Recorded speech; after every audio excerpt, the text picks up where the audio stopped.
Olá, gente, bom dia. Vamos aguardar vocês entrarem aí.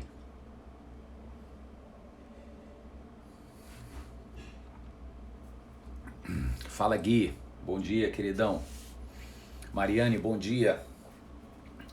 Gustavo, Lorena, Márcia, Dona Núbia, Raul, todo mundo entrando junto aí. Que bom, gente. Bom dia para todo mundo. Bom dia, Antônia. Bom dia, gente. Sejam bem-vindos aí a mais um estudo bíblico para começar a semana. Querida Leca, bom dia, Aline. Cheiro pro Raimundinho para você, Aline. Bom dia, Adriana. Ah, mãe da Adriana, que bom. Sejam bem-vindas mais uma vez. Bom dia, Mila. Bom dia, professor Halley. Grande Mateus. Aninha. Norton, meu irmão, bom dia. Dona Anita, bom dia. Doutora Adelina. Martinha. Renatinha Gomes.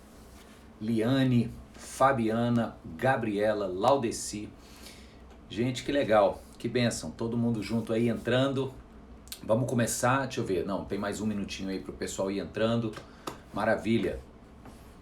Quem mais? A Laura Carvalho também entrou agora. Grande Igor, bom dia, rapaz. Cansou de velejar, o cara passou assim 3 dias direto pendurado num kitesurf. Tá vivo ainda, fi? Bom dia, bom dia. Claudinha Camarote, bom dia. Claudinha tá fazendo ginástica com a minha mulher agora. Deve estar toda suada aí participando da live, não é não, Claudinha? Dona Firmina, bom dia, doutora Firmina. Jaqueline. Ana Paula Lopes, bom dia, querida, amém. E o Igor tá vivão, maravilha. Valentine, boneca, bom dia, Dona Ines. Vamos lá, vamos começar, gente. Hoje, esqueci de deixar o comentário aqui, eu vou colocar o comentário aqui do texto que eu vou ler. Será o capítulo 14 do livro de Êxodo, dos versos 10 ao verso 31. Vou escrever aqui para quem for entrando. Êxodo, capítulo 14, dos versos de 10 a 31. Publicar e fixar. Ok, pronto, está fixado aí. Muito bom, pessoal. Vamos começar então. Vamos ler o capítulo 14 de Êxodo. Vou começar com a palavra de oração, né? Pedir a Deus que nos oriente, nos dê clareza, nos dê entendimento, sensibilidade à sua voz, em nome de Jesus. Vamos lá? Querido Deus, Pai amado, muito obrigado, Senhor, por essa manhã, por essa semana que se inicia. Te agradecemos, Deus, pela tua generosidade sobre nós, que permite que de maneira tão confortável, acredito que para todos aqui hoje, Deus, podermos na nossa casa ou no trabalho, alguns estão no carro se locomovendo, mas tranquilamente ouvir a tua palavra, refletir sobre ela, isso é um privilégio, Deus, e a gente quer reconhecer e agradecer, Deus. Muito obrigado pelo acesso que temos. Tem tanta gente no mundo, Senhor, sem acesso a essa palavra, e aqui nós estamos diante dela. Por isso pedimos que o Senhor nos ajude a aproveitar o máximo, Deus, essa próxima meia hora, que o nome de Jesus seja doce aos nossos lábios e impactante, poderoso em nossos corações, e que sugere mudança real nas nossas vidas, Pai. Eu te peço com gratidão, como disse, com fé, com encanto, Deus, pela tua pessoa. Em nome de Jesus, oramos juntos. Amém. Amém. Muito bom, gente. Êxodo 14. Quem é? O Ricardo, visitado a IPNJ. Que legal, Laura. Muito bom saber de você. Eu vou ler então agora o texto e depois a gente vai começar a conversar. Normalmente eu não consigo acompanhar os comentários, tá? Para quem está escrevendo aí, eu não consigo acompanhar. Então eu vou entrar na leitura aqui agora e a gente vai começar a conversar, beleza? Então vamos lá. Tá fixado aí, ó. Êxodo 14, do 10 ao 31. Ao aproximar-se o faraó, os israelitas olharam e avistaram os egípcios que marchavam na direção deles, e aterrorizados, clamaram ao Senhor. Guarda essa palavra aí. Disseram a Moisés: foi por falta de túmulos no Egito que você nos trouxe para morrermos no deserto? O que você fez conosco, tirando-nos de lá? Já tínhamos lhe dito no Egito: deixe-nos em paz, seremos escravos dos egípcios, antes ser escravos do que morrer no deserto. Moisés respondeu ao povo: não tenham medo. Fiquem firmes e vejam o livramento que o Senhor lhes trará hoje, porque vocês nunca mais verão os egípcios que hoje veem. O Senhor lutará por vocês, tão somente acalmem-se. Disse então o Senhor a Moisés: por que você está clamando a mim? Diga aos israelitas que sigam avante. Erga a sua vara e estenda a mão sobre o mar, e as águas se dividirão para que os israelitas atravessem o mar em terra seca. Eu, porém, endurecerei o coração dos egípcios e eles os perseguirão. E serei glorificado com a derrota do faraó e de todo o seu exército, com seus carros de guerra e seus cavaleiros.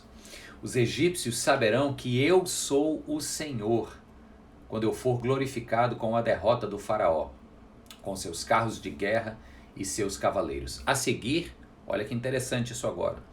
O anjo do Senhor, que ia à frente dos exércitos de Israel, retirou-se colocando-se atrás deles. A coluna de nuvem também saiu da frente deles e se pôs atrás, entre os egípcios e os israelitas.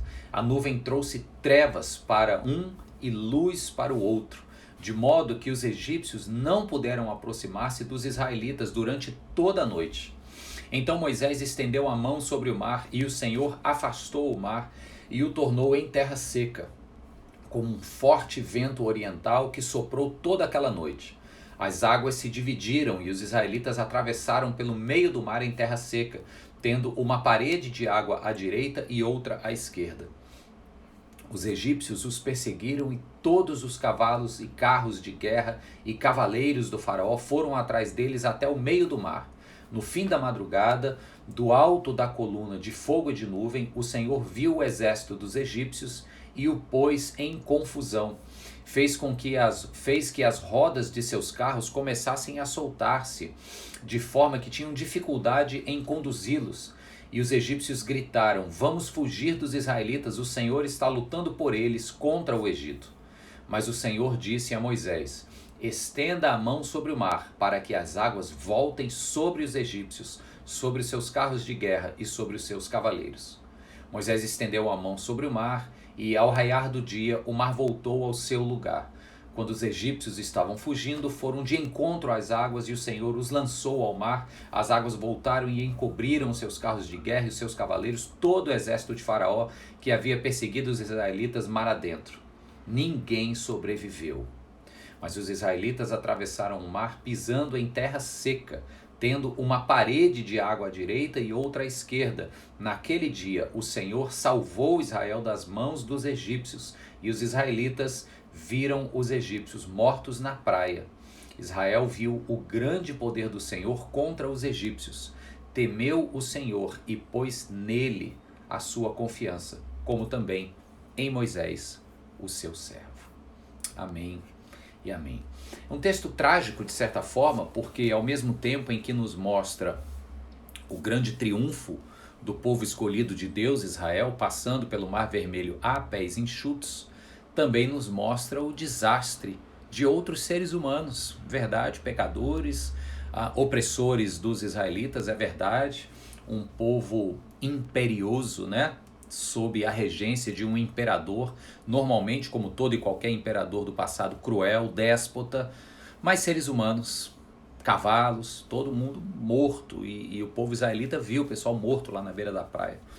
Então vamos considerar algumas coisas que estão em jogo aqui nesse texto, porque se você vem acompanhando esses estudos de segunda-feira, você sabe que o livro do Êxodo é um livro que narra a história mais importante, mais rememorada ano após ano do povo de Israel até o dia de hoje. E, diga-se de passagem, como eu falei na nossa semana passada, no estudo da semana passada, o relato do Êxodo, esta saída de uma condição de escravidão para a liberdade, que passa por um deserto em direção à Terra Prometida, é um relato narrativo simbólico do grande êxodo que o Senhor Jesus promoveu com a sua vinda e a sua libertação. Nós fomos retirados do império, não do Egito, mas do império do pecado, né? Estamos passando por esse período como peregrinos, assim como Israel foi no deserto por 40 anos.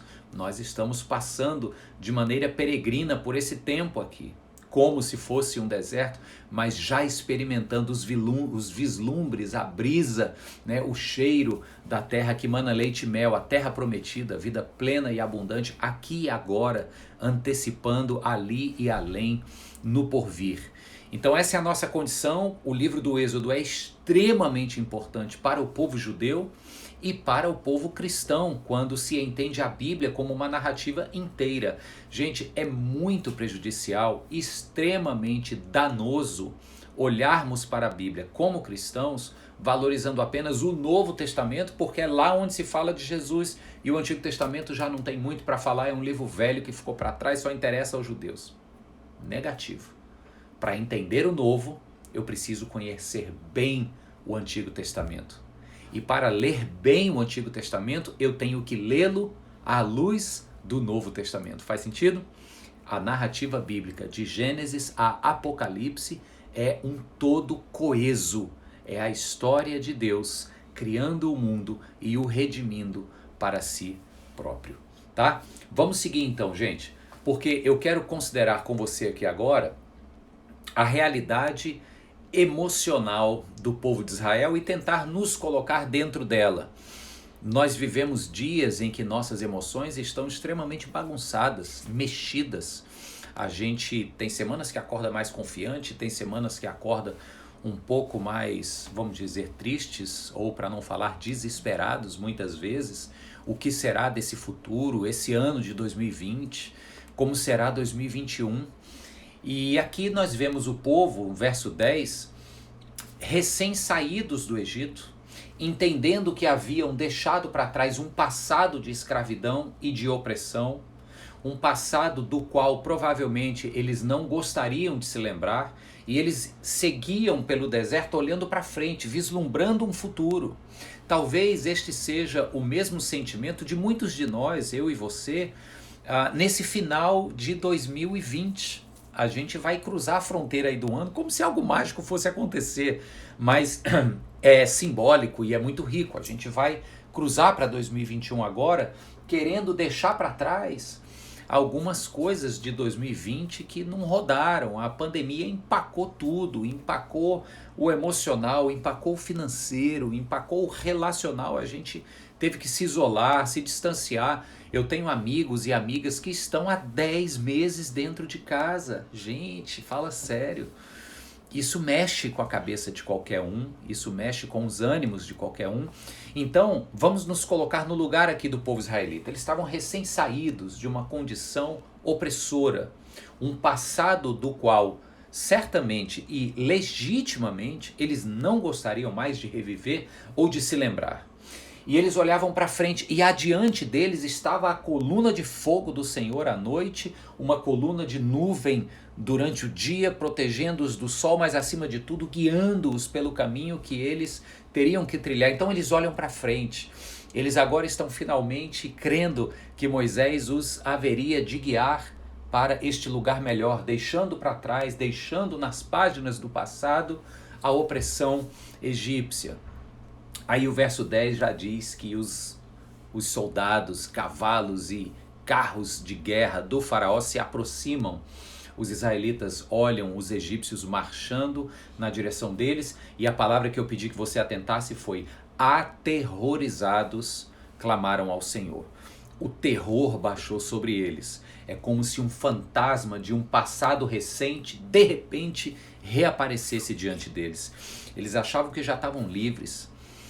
Eu não sei se dá para você sentir algo semelhante, porque no Brasil, no mundo como um todo, mas aqui eu tenho, a gente tem acompanhado de perto os números da pandemia, e tem dias que os números aumentam um pouco, tem dias que diminuem, mas a turma falou uma época em segunda onda, viu que não seria de fato essa segunda onda, mas é aquele medo. A gente praticamente não ouve mais ninguém que está morrendo necessariamente disso, graças a Deus, mas fica aquele assombro, parece que tem um fantasma vindo aqui atrás. Se a gente bobear, perder o foco aqui do futuro e querer olhar um pouquinho para o passado recente, dá um susto. E os israelitas olham para trás e dizem assim, aterrorizados, clamaram ao Senhor. E o medo no coração deles fez com que eles perdessem um pouco o foco do que estava acontecendo na vida deles. Eles estavam saindo em direção a uma terra nova, onde, para início de conversa, nessa terra nova eles seriam livres. Eles experimentariam uma condição existencial que já há 430 anos eles não sabiam o seu significado, que era a condição de liberdade, de livres.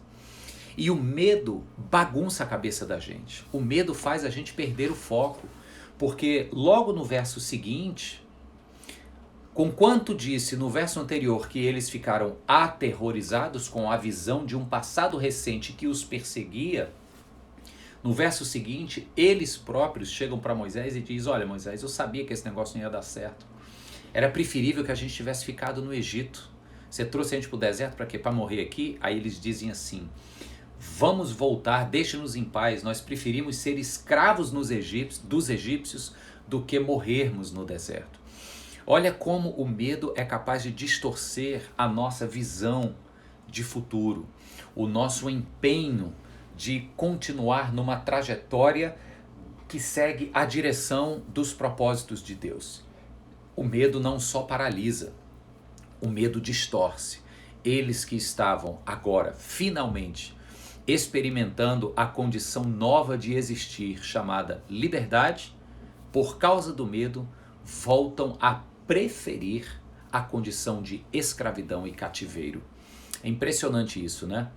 Mas não vamos deixar que esses medos, esse pavor, esse pânico, é muito preocupante quando a gente se entrega ao pânico, né? A gente fica vendo só notícia ruim, parece que tem uma atração magnética do nosso olhar e da nossa atenção para notícia ruim, e a gente acaba se deixando levar pela mídia sensacionalista.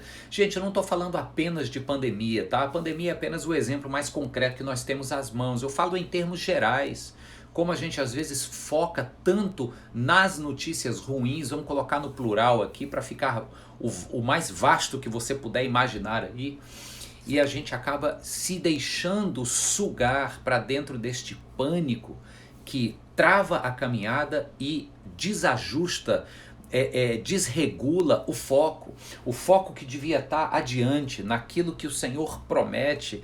Ele diz aqui para Moisés, olha, fiquem tranquilos, se acalmem, o Senhor lutará por vocês, tão somente acalmem-se. Ué, não foi Deus que os tirou de lá? Não foi Deus que os guiava com a coluna de fogo à noite, a coluna de nuvem de dia, e ia adiante deles, guiando-os na direção de um futuro? Acalmem-se, o Senhor está à frente, vai dar certo. É mais ou menos isso que eles precisavam ouvir, ao invés de darem vozes ou darem ouvidos às carruagens dos egípcios que vinham atrás deles.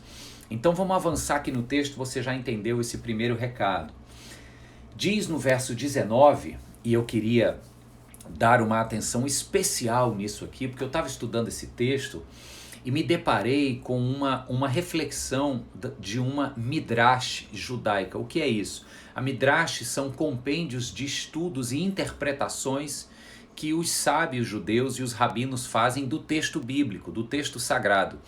E uma das midrashes observa esse verso 19 aqui de uma maneira muito interessante, que a gente às vezes não tem essa liberdade de abordar o texto dessa forma, mas eu gosto muito de ouvir o que os rabinos têm a dizer, especialmente, claro, unicamente, sobre o Antigo Testamento e aqui sobre o Êxodo. E diz o seguinte, no verso 19 diz que a seguir, no meio desse medo, no meio desse pavor, os egípcios chegaram e agora José, na verdade o texto ali era e agora Moisés, vamos fazer o quê?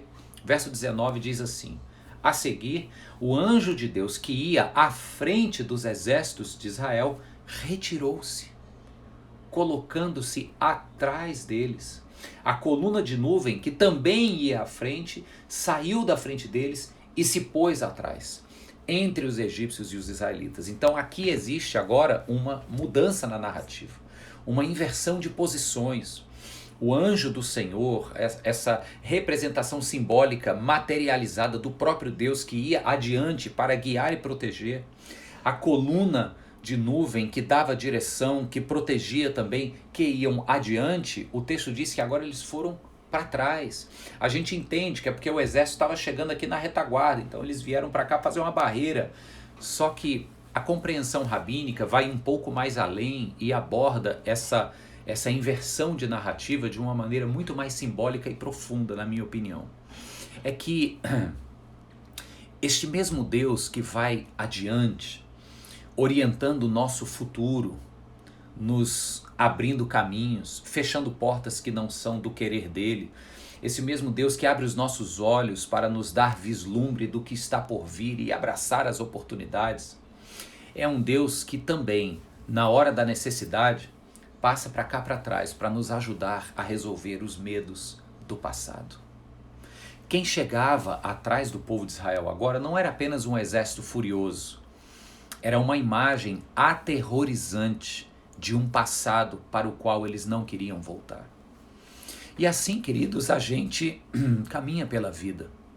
Às vezes muito bem intencionados, olhando para o futuro e almejando lá chegar, mas às vezes também sentindo um bafo quente de um fantasma do passado que você não resolveu, ou uma situação que não foi resolvida e que continua vindo aqui atrás.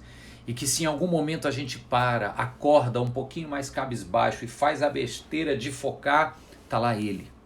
Sempre esteve ali atrás, perseguindo, vindo, feroz, com carros e cavalos, carros de guerra. E esse Deus que está aqui à frente, nos guiando, é o mesmo que também quer estar conosco para resolver esses medos do passado, percebe? É o mesmo que vira conosco e diz o seguinte: tem algo que ainda está mal resolvido, tem algo que ainda precisa ser tratado, ainda tem algo capaz de lhe aterrorizar a ponto de paralisar e distorcer a visão do futuro preferível que eu tenho para vocês. Então, se aquieta aí, vamos virar juntos. Eu gostei muito dessa percepção da nuvem do Senhor e do anjo do Senhor que saem da posição de guia, de orientação e de desbravamento para retroagirem a uma posição de proteção entre ele, o povo de Israel, e um passado que o perseguia de maneira aterrorizante. Eu acho que isso faz muita diferença para a gente, pessoal. Nessa segunda-feira em que a gente começa mais uma semana de trabalho, a gente tem uma tendência horrível, mas é muito humana, nossa, de simplesmente sair caminhando para frente, empurrando a vida, como se não tivessem questões que estão aqui, ó, soprando quente no cangote, estão vindo aqui atrás. E a gente às vezes avança sem querer pensar muito, porque sabe que se parar para refletir um pouco, o bafo chega e a gente vai ter que lidar com as questões. Mas eu quero te dar uma palavra de libertação hoje em nome de Jesus. O que o Senhor Jesus conquistou na cruz do Calvário não foi pouca coisa. Ele conquistou a oportunidade para que eu e você pudéssemos ter acesso à presença desse Deus mediante arrependimento dos nossos pecados, mediante a entrega inquestionável e total das nossas vidas a Ele. Ele prometeu que estaria conosco. E Ele é esta mesma imagem próxima e cuidadora que foi o anjo e a coluna de fogo para os israelitas. Ele é esta mesma imagem de alguém que não só está conosco, mas que também é por nós, guiando no caminho, orientando na jornada, abrindo portas e fechando portas, e especialmente também é conosco nos momentos em que a gente precisa virar e enfrentar aquilo que estava vindo atrás. Ele vira junto, ele nos dá forças para perdoar, se é perdão que se precisa, ele nos dá forças para conversar, para resolver no diálogo, se são palavras sábias que se fazem necessárias, ele as põe nas nossas bocas, assim nos promete a sua palavra. É o Espírito dele que está conosco, nos ajudando e tirando de nós o medo de fazer esse movimento, de nos voltar para trás e resolver o que precisa ser resolvido. Amém, gente? Eu tenho certeza que eu falo para corações nessa hora, ou outros que assistirão mais adiante, corações que estão num ritmo frenético aqui, ó, indo para frente, não porque querem muito chegar lá, mas porque têm medo de parar, sentir que tem uma quintura aqui atrás, ter que virar e resolver. Eu vou reler para você. O Deus que ia à frente dos exércitos de Israel retirou-se e colocou-se atrás deles. Por quê? Porque quem vinha atrás era um passado opressor do qual Israel não gostaria de se lembrar e sequer estava preparado para tratar. Deus os faz virar, enfrentar o medo e chega para Moisés e diz: diga para o povo que eu estou com ele só precisa avançar, eu vou resolvendo junto com ele essas questões do seu passado. Amém, pessoal? Glória a Deus por isso. E vamos então agora partir para a conclusão desse nosso estudo hoje. E o mar se abre, o mar cai sobre os egípcios. A gente pensa assim, puxa, mas Deus matou os egípcios. É fato, né? Tá aqui no texto, não tem como fugir, não dá pra gente atenuar. O que dá pra gente pensar é o seguinte, é que quando as águas caem sobre os egípcios, quem são eles? São os carros de guerra, os cavalos e os cavaleiros, né? Eram instrumentos de guerra, eram instrumentos do exército que queria continuar promovendo opressão sobre o povo de Deus. É mais ou menos como se hoje nós lêssemos o seguinte: olha, Deus veio e detonou com os tanques, as metralhadoras, as armas, todas as granadas, e quem estava operando elas foi junto. Né? Qualquer instrumento de guerra que gera opressão está indo contra o reino de paz, o reino do Messias, do Cristo. E eles foram aqui aniquilados, é o que o texto diz. E termina dizendo, verso 31, e eu quero deixar essa palavra de esperança, de encorajamento para você agora. Israel viu o grande poder do Senhor contra os egípcios. Primeiro verbo, viu. Ele não ouviu falar. Ele não foi num culto de testemunho e ficou ouvindo o que Deus fez na vida do outro. Ele viu na sua própria história o poder de Deus em ação. O verbo seguinte é logo depois da vírgula aqui, quando diz que ele temeu o Senhor. Temeu não no sentido de ter medo, sim, porque daria para dar um medo, um pavor total também. Meu Deus, que Deus é esse? Lembre-se que Israel está reconstruindo a sua identidade como povo de Yahvé, o Deus dos judeus, dos israelitas.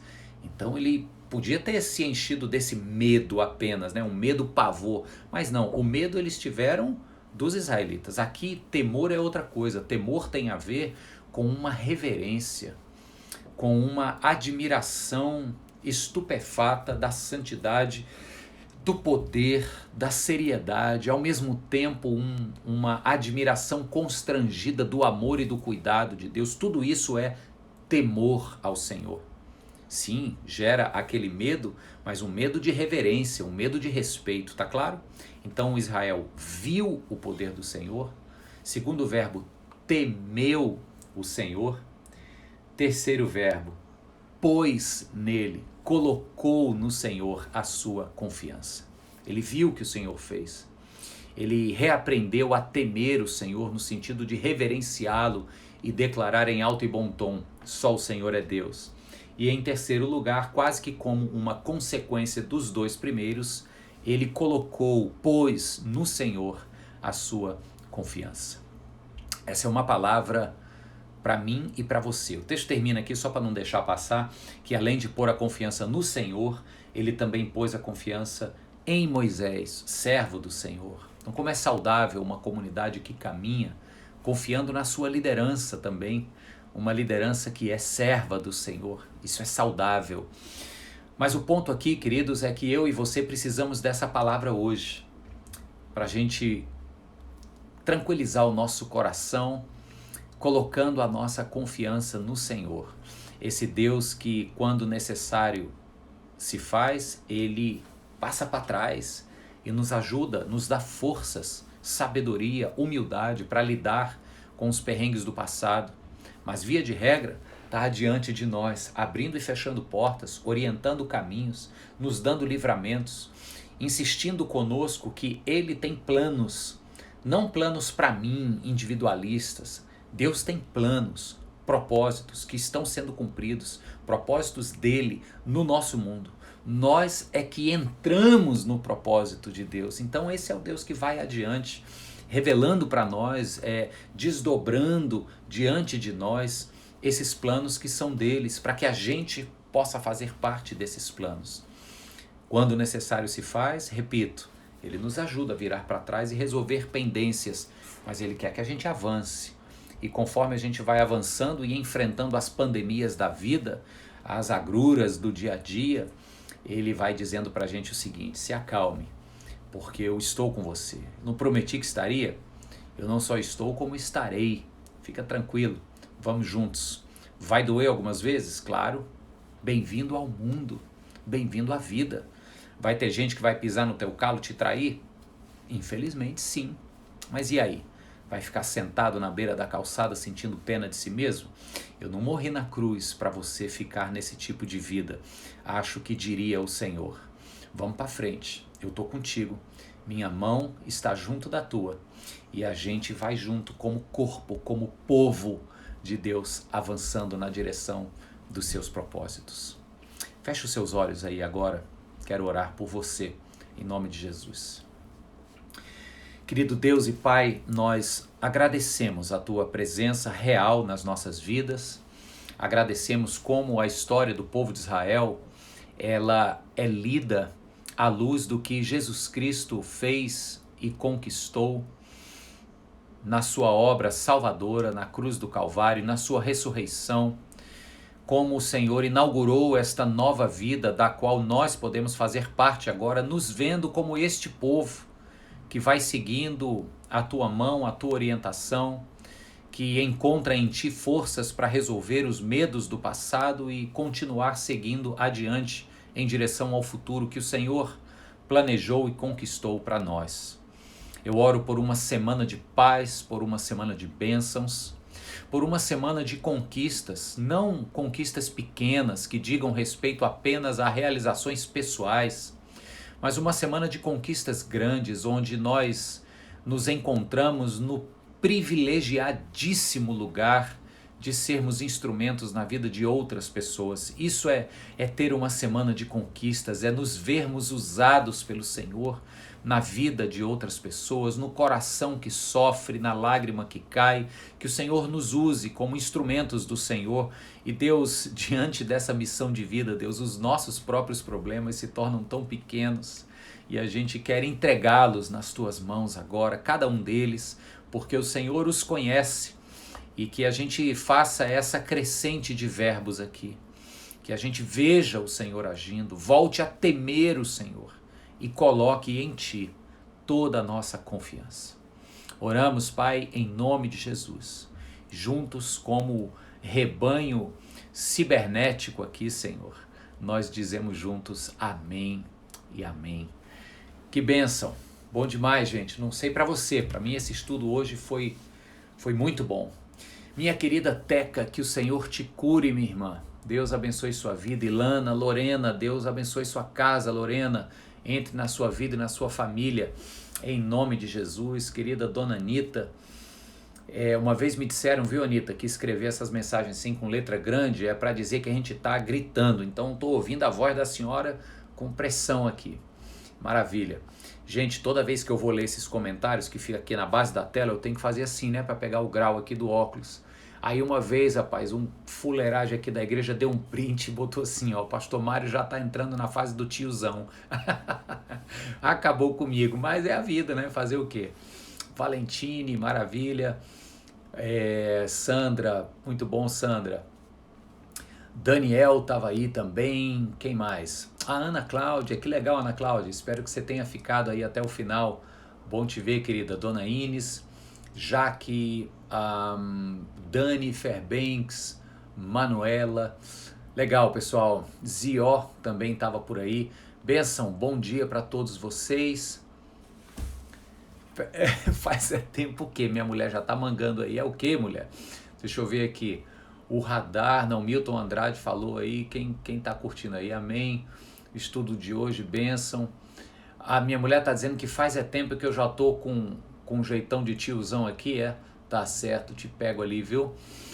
Roberto, muito bom. Roberto Lopes, rapaz, grande pastor Roberto Lopes, tem uma história, né, Roberto? Queridão Vinícius aí tá grande, oramos por ele, pelo coração do Vinícius, maravilha, querida, a tua vida é uma bênção, é um milagre. Deus abençoe você e Rose. Adelina, a Laura, grande Laura, vai chegar em paz, Adelina, vai chegar abençoada mesmo. Um beijo, gente, vamos embora. Pra mim a vontade era ficar aqui. Engraçado que o númerozinho não baixa, a turma fica aqui comigo só querendo ver a galera mangando aqui, né? Tá certo. Ô Tacílio, tô vendo você aí participando, engajado. Muito legal, Tacílio. Deus abençoe sua vida, queridão. Encontrei aqui no elevador do prédio Samir e a Kelly. Parece que vão ser meus vizinhos aqui.